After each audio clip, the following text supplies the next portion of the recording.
No, more. What? No. 2051, the future. They saw it already. Take it off. Hello and welcome to Ralph Henderson 2176. I don't know, I added that. Oh, okay. He's got built-in echo. Yeah. Today we're going to do some Mandela effects for you. Yep. This is not one of our normal shows. But No, maybe we got to talking about it on the last one and decided to make a video on it. So we have a list for you. Now, real quick, so if you don't know what the Mandela Effect is, I know we talked about it in our other video, but some people remember Nelson Mandela dying in prison in South Africa in the late 80s. But the truth is he went on to be the Prime Minister, President, whichever it is, of South Africa. And reality is different than some people remember it. So there's been a theory that's come around in some form or another. Some people think reality's changed. Why? Who knows? Time travel, just multiverse, different dimensions, however you want to say it. But some people think that the reason you remember things different is either reality's changed or you might be from a different reality. Yeah. Now, do you have any thoughts on that? Not really, because they're not even sure on it. I mean, it's kind of the idea that every decision you make brings you to a new reality. Yeah. And maybe you have gone to one where these things didn't happen. But yeah, I'm not sure if... There's people that think that they're changing reality at CERN. I mean, there's all kinds of theories. I heard some weird one that Donald Trump had a machine and was going back and changing things. I don't know. Was it a DeLorean by chance? It could have been. But then again, I mean, I heard on the radio that Barack Obama used to travel to Mars through a portal when he was in college. So, that's true. All kinds of things are out there. Yeah. So, heck, I guess if Obama can go to Mars, why can't Trump go to the past? I mean, and I know this video is not about this, but there's a couple different kinds of time travel. Yes. And Back to the Future started with one and ended up on another in a lot of ways. Yes, it did. Back to the Future is when you change something in the past, reality changes to fit that, right? Yes. And therefore, he was slowly being erased because reality was changing in the future. And then didn't happen automatic. By the second movie, it was a multiverse. Yeah, where they created an alternate reality. And, Doc Brown with the chalkboard. Could you put the line like this, and then it goes down like that? Okay, maybe that's not a very good impression. Which is strange, because if he made an alternate reality, then he was from a different reality, and he wouldn't have faded out. Yeah. So, and then Terminator is kind of that... He kind of came back to the different reality and didn't go back to his own, so... Yeah. So Doc Brown sent off the other spoiled brat, Marty, knowing that his friend Marty would come and save him. Yeah, he's like, hey, go look into that. Yeah, never come back. Yeah. I only gave you enough for one trip. That's right. But, then you have the Terminator, which is the Terminator 1, because it changed too. It changed. Terminator 1 there was no stopping. It was inevitable. It was going to happen. But then as Terminators went on... It became a course-correcting. The course-correcting. Where Judgment Day was originally in 97, and then I think it scooted up to 2004, and it keeps moving and moving. Eventually, Judgment Day will be 3056. That's just my own personal Terminator theory. 27, because they're already on like 7. 2176. Oh, that's a good date for... Yeah. And then, what's another version? There's the... We've done multiverse, right? I call one Fixed Time. My best example of that is Bill and Ted. Bill and Ted's Excellent Yeah, Adventure. You try to change it and you can't because it's already happened. Even though they sent back, on the second movie, a guy went back to stop Bill and Ted, it doesn't seem like there was any stopping it. They said, we're going to do this stuff after the show, and there was things already in place, tape players and garbage cans, and the key was hidden. So they'd already done it. So I think the time has always been done. Yeah. If you traveled back 50 years ago, the first time, you were there. Well, and that fits, too, because they had the phone, and they ended up a day earlier because they had to dial one number up. Yes. Because it was the next day. Because time continued to move, even if they were in the past. Yeah. So, it was like it's always been. Which means, if you go through this in your head, Socrates and Abraham Lincoln always went up to the future. That's right. And Genghis Khan likes Twinkies. Genghis Khan likes Twinkies. Joan of Arc's and the Go-Go's. That's right. That's a whole other thing. But, okay. All right, to get back to Mandela I derailed effects. So that's what the Mandela Effect is. Do we believe it? I don't know. Some of them are convincing. Some of them are weird. Some of them are weird. And we're going to get into some of those. Others are very explainable. My own personal theory is I think your memory a lot of times is rehearsed in your head. Because how many times have you not seen something for a long time and you've told the story and when you see it, it's like you hardly recognize it. Oh, yeah, You've gone over it so many times. And just movie lines in this especially. I mean, for years, I've always said it's the same, but differenter. That's right. San Dimas High School Football Rules. That's right. And then I watch it, and it's differenter and the same. And it's like, no, it's not. That's not how I tell the story all the Yeah, time. exactly. Everything is different, but the same. Things are more moderner than before. Bigger, and yet smaller. It's computers.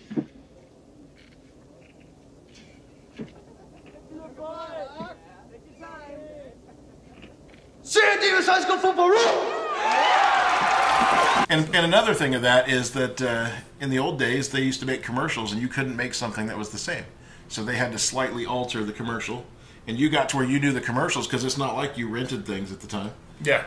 We're talking old men now. But, Yeah. I mean, even the For rental your younger stuff, people, there didn't used to be a YouTube before 2006, just so you know. So you watch things that were like references to it, or commercials and things like that, and they always had things that were slightly different so that they wouldn't get sued. Yeah, or comedians joking about it. Joke. You know the joke more than you know the actual thing. Yeah. So because of that, but either way, that's what I think most of them are. And if there's something you really know well, usually the Mandela doesn't work on you because you know how it is. And I'm going to start with that one. But there's a strange case with that, and we'll get to it. Yeah, there are some strange ones. So I'm going to start with one of the most famous Mandelas is Vader says, "Luke, I am your father." Or does he? Yeah. No, he does not. He says, "No, I am your father." Obi-Wan never told you what happened to your father. He told me enough. He told me you killed him. No. I am your father. No, And- I am your father. Yeah, and people will pull up, well, here's a thing of James Earl Jones saying the line is, yeah, well, you know, Yeah, it doesn't matter. he's a person. See, this is a person. This is a person. And In a lot of ways, he read a script, and it's also a game of broken telephone, because people say it to different people, and then it slowly alters. yeah, I mean, Strange Brew. He says, "Luke, I am your father. Turn over to the dark side of the force, you knob." That's right. So right there is a quote. Are you okay? You okay, Hoser? I'm your father, Luke. Give in to the dark side of the Force, you knob. He saw Jedi 17 times, eh? Yeah, But you'll it's a find misquote. it's so much easier to condense the story and say, "Luke, I am your father." Everyone knows what you're talking about. You mentioned Luke. You mentioned the father. Okay, it's Vader. Yeah, and that's one. And here's one that's not on our list. It's the exact same thing. Beam me up, Scotty. Yeah, And they It's always never say said. it like Scotty said it. Is he talking to himself? No. Yeah, They're like, "What's your favorite?" Oh, say the line. What? He never said it. Beam me Yeah. up, Scotty. Why would he say it? he never said it. There's, But once again, that's one of those where it's advertised a certain way, and yeah, that one's pretty obvious. that one's obvious. Play it again, Sam is never said in. So either way, but people will say, "Well, that doesn't even make sense." No, I am your father. Yes, it does. And anyone who In knows, context, yes. Anyone who knows Star Wars, I mean, if he just came up and said, "Luke, I am your father," that makes sense. But when he says, "Obi-Wan never told you what happened to your father," he told me enough. He told me you killed him. No, I am your father. Totally makes sense. Yeah. More than just starting a new sentence. Oh yeah, we're done with that conversation. Luke, I am your father. Isn't that how it worked? He just came in, threw a couple like a toaster at him, and was like, "Hey, I'm your father, Luke. What's up?" Yeah. What's up? Sorry, I didn't pay your mom child support. That's right. By the way, you don't need this hand, do you? No. Okay, here's another one. Forrest Gump. Yep. Forrest Gump. What's the line? Do you remember? They say, here's what everyone says: life is like a box of chocolates. Yes. And they announced it at the Grammys. Life is like a box of chocolates. They've announced like everything, but the actual line is, life was like a box of chocolates. My mom always said life was like a box of chocolates. Yeah. And the way he starts it, and that surprised me when I it first surprised heard me. that one. And he's like, "My mom always said life was like a box of chocolates. You never know what you're going to get, right?" So it makes sense. It makes sense. And there's some that don't, so we're going to get to that too. But it's one of those where I remember that life is like a box of chocolates. And it was kind of surprising when they pointed it out and I watched it. Yeah. Okay, TV show, and I didn't watch it really, but Sex and the City. Now, which did I say? Did I just say in the city or and the city? Yeah. Because it kind of sounds the same if you just throw it out there. Sex and the City. Yeah, that's probably for people that didn't watch the show much. Yeah. It is Sex and the City. I have to admit, I thought it was Sex and the City, but I didn't watch it. So, once again, another one that's kind of, you hear it in the background, but you don't really know it. Yeah, so, I've heard it through Broken Telephone. Yeah. Through other people talking about it. I've never really watched it. Okay. Shazam, not to be confused with the new movie that's out, but in the 90s. The 90s, the Sinbad one, the one where he was the genie. Yeah, it doesn't exist. No. Now this one surprised me. I admit I didn't see the movie, which is a good thing because seeing a movie that doesn't exist, it would be a little kind of puts you in the issues there. Oh man, it feels good to get out that thing. Oh, kind of cramped up in there. Should have took you long enough, Tina. Wait, y'all are not Tina. Kidnapper! But yeah, I guess they say some people got it confused with Kazam, which is a Shaq movie. Shaq. I don't know. I have to admit, I don't think I would ever get Sinbad and Shaquille O'Neal confused. Yeah. But I thought this movie existed. When I found out it didn't, this one surprised me. But I have to admit, I never saw it. Yeah, I never saw it. I don't remember a preview. I don't recall seeing any advertisements for it. Once again, a Broken Telephone. Yeah. Hey, Sinbad's going to be in whatever. And Sinbad? Oh, yeah, he's cool. Yeah. Well, at the time, if anyone's been alive during the 90s, Sinbad was like... He was the thing. thing. He was up there, yeah. Yeah. He was the thing. Okay, one of the ones I have on the list, I already mentioned, the Nelson Mandela one. Yeah. Which is what the whole Mandela Effect is named after. Here's a cool one. The Statue of Liberty torch. Now, I've heard for years that people used to go up in the torch. And I should have wrote down the date on this.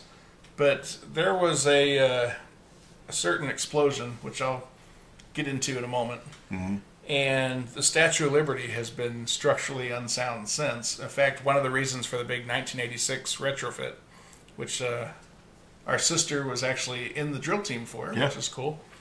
One of the reasons was because it was structurally unsound. And they needed to do a lot of repairs. Yeah. Which is interesting because that's what, 86, right? 86. Okay, so 86, well, 1776, it was the 200 year, right? Yeah, almost. So. Well, it was 100 years. It was around 100 years of the statue. Yeah, 100 years of the statue, 200 years of, But, and I remember that pretty well. But I swear that I remember things of them being up in the crown, being up in the torch. Well, people tell stories. On videos. Now, Hollywood could do this, and there's probably a movie out there that none of us know that we've seen, where people are up there like having a party for New Year's, because that's what I picture. Yeah, and there's a lot of people that say, "Oh, I've been up in there." Well, let me let you in on a little secret. A lot of people lie. Exactly. I mean, there's a lot of people that tell stories because they think it sounds cool to people, and they're just not true. And that's one of them. You're like, you went up there; it's been structurally unsound. Yeah, unsafe. Our own dad said that our father said he was going to go up there, but it was under repairs. Yeah. Well, apparently it was under repairs for a long time. It was under repairs anytime anyone went to go there because that's right. I want to say this was since 1916. Yeah, I don't have to have the date down. I have the date down there, and that's because of another one. What was the first terror attack on American soil? Yeah, most people think 2001. Most people actually no. I think most people would say September 11th, but I think the majority of people that were alive for a while, older like us, would say in 1993, right? Oh, yes. When the basement the first World Trade Center bombing. They attempted to take the towers down with the Blind with Sheik. bombs. Yeah. The Blind Sheik. But no, the Germans actually blew up a munitions area on Black Tom Island, Jersey City, New Jersey, in 1916. Yeah. I have never heard of this thing until blew out windows for miles. For miles and made the Statue of Liberty structurally unsound. Damaged the Statue of Liberty, tore up roads. Yeah. They had to like shut down entire areas and rebuild roads and potholes, and broke the sewage systems, pipes shooting out water. I mean, crazy. Never heard of this. Black Tom, look it up. And it's crazy. I can see why people say this is a Mandela. This didn't exist before. And then they'll say, well, it has splash waves that go to other things. Like now the Statue of Liberty, nobody's been in the torch. So this is where these things kind of come from. Okay. Yeah, that one's a good one because I've never heard it. I'm going to pass this one off to you. The Libyans on Back to the Future. What kind of vehicle were they driving? Was it a Toyota van? One of those ones with a sharp pointy front? Or was it a VW bus? Yeah.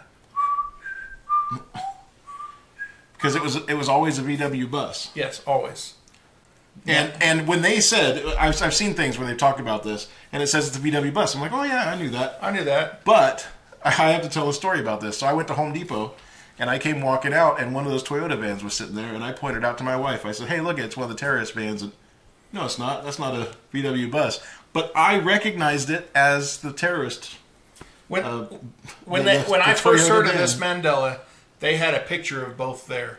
And right when they mentioned it, I'm like, oh, it was a VW bus. But when they showed the picture of the other one, I had pause. It was like, it could have been that one. Yeah, so I don't know whether there was like shows or what, but and I'm a huge Back to the Future fan. And yes. I at one time I knew every line in the whole movie. Yes, I have seen him and the friend John Hay. They could trade lines for the whole movie. For the entire movie, yeah. I know we have no life. Me? Okay. But yeah, I totally recognize that, which is strange. It's crazy.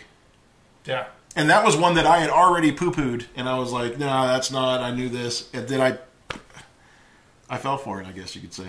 Okay. Now the meaty ones. Yeah. The meaty ones. This one seriously bothers me because I have seen this movie so many times, and when I found out, I watched it, and I believe, I don't know if my wife was with me, but I believe bad words came out of my mouth like, no effing way, as I watched this scene. Moonraker. There's a scene where it plays the Romeo and Juliet theme, and this woman, Dolly, pulls a wheel off of Jaws, the big villain with the metal teeth, and he smiles at her, and she smiles back with her braces. No, she doesn't. She never had braces. And when I saw this scene and she slowly smiled and had no braces, I said, no effing way. Now, here's what's funny about it. Now, we know that they did airplane commercials with the girl with the braces, right? Yeah. So we know that they did a bunch of other stuff. But the scene makes no sense. It makes without no sense. braces. Why is she doing like the weird thing where she's like slowly revealing her teeth, and then she's like, and then he smiles, and then she's like, oh, and she's all big. And she has braces too. Hey, look, we both have metal mouths. Yeah, it totally made sense the other way. It does not make sense the way that it is now. No. Ja, tai siis, yes. Good. I'm going to get a few things. Ja. I had a sign telling me that this was love. If it changed at all, but I'm saying if they didn't do it that way, I mean, if this isn't a Mandela type effect and they didn't do it, I think that the commercials and stuff did it better. Yes. And just so you know, people have gone back and found old videotapes of this to prove that it was always that way. Yeah. And it was always this way. But there is... I am blown away. This is one of those, okay, well, maybe Donald Trump has gone back in time, you know? But yeah, so, I mean, I guess there's one that's like really, really old that they had played on TV. And it was so bad quality. There's like a shine on her teeth. And they're like, well, maybe that's where it came. It still doesn't change the fact that the story doesn't make any sense. No, this one's Marty McFly bullshit, just so you know. It doesn't make any sense the other way. This one's Bog and Jeffrey. I mean... This one's the TARDIS. There's something up with this one. Something changed. Yeah. It was obviously not a fixed point in the TARDIS. No. It was in flux. Okay. And now our last one, and this is your favorite. When you watch The Force Awakens, C-3PO goes, hey, look, I have a red arm, and points it out to you. And he makes a big deal about it. Which is great. But then we find out that C-3PO had a silver leg in the past. And we're like, what, silver leg? I don't think so. Yeah, so, okay, I'm a nerd. I'll just admit it. But I've got toys from, like, way back that I've been collecting. And I had a C-3PO toy that I've had for, like, years. And I was like, it's obviously not true, and I'll prove it. And I walked in there and picked it up, and I'll be damned if the thing didn't have a silver leg. And I just stood there for a minute staring at this thing like, what the hell just happened to me? And he tells me there's no way this is true. And I said, I have a big visual guide from the late 90s back right when the special editions were coming out. Let's see what I'm not the only nerd. That's Look at this. He's got a silver leg. He's got a silver leg in that, yeah. All I can say on this one is the colors weren't as prominent back then. No, but even that said... It kind of blended, but it was always there. But even that said, I had the toy that I've had for years and years and years, and I picked the stupid thing up and it had a silver leg. And that was like completely shocking. I believe if you go back and watch the old 80s Droids cartoon, he had a silver leg. It's amazing. How do you have a detail there that goes right over everybody's head? And that's why J.J. Abrams just pointed out, look, I have a red arm, so that you can't go, what? All of a sudden he had a red arm? No. Yeah, until next year when he's got a freaking blue arm. Yeah, next year he'll have a blue arm. It's like, and people look at you weird. Oh, he always had a blue arm. What are you talking about with a red arm? So that one got me. That one got me good because I went into the closet and pulled this thing out. Like I said, I've owned it for years. And he hasn't come out of the closet since. No, that one didn't bother me as much as the Moonraker one. The Moonraker one was the first one that made me go, okay. But the Moonraker one doesn't even make sense the other way. That's what gets me. So we went through 10. There's tons of these. There's a lot. You could do a video of this that goes on all night, and we'll still be naming them off the next morning. There's a lot of them. There's a lot of fluff too. That obvious. Berenstain Bears. People talking about little lines on the VW. The VW emblem. You can go off on these for a long time, and maybe we will. Maybe we'll bring some other ones up.